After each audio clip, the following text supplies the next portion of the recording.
दुनिया की कहतोगे, त दुनिया की कहतोगे, दुनिया की कहतोगे,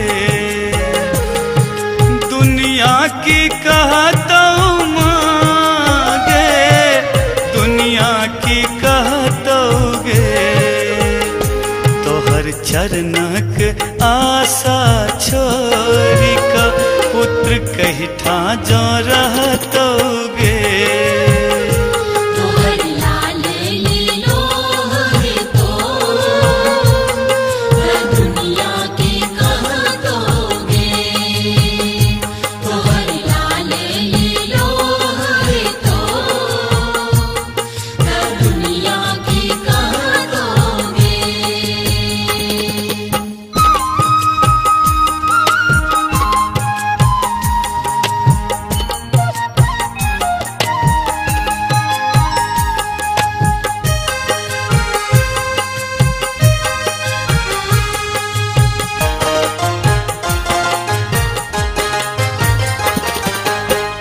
बुझलो सब हक भार तोरे छो, सब तोरे संतान गे, किंतु एतेटा जग में मैया हम ही भेलियो आन गे।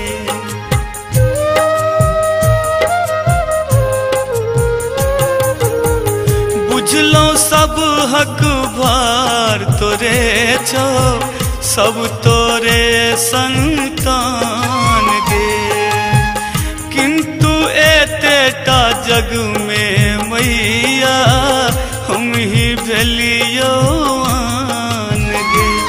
दे दंड तुमा कतबो, दे दंड तुमा कतबो, सुत सबटा सहतोगे।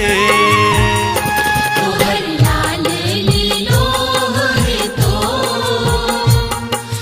दुनिया की कहतोगे, तोहर लाल लीलोहर तो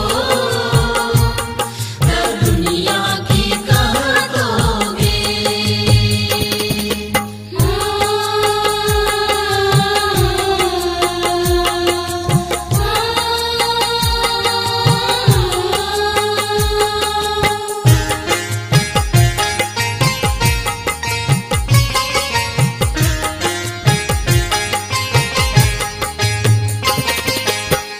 तू काली लक्ष्मी तारा माँ, वाणी तू ब्रह्मानी, सीता श्यामा सुहृदय माँ, हरिहरतीय कल्याणी।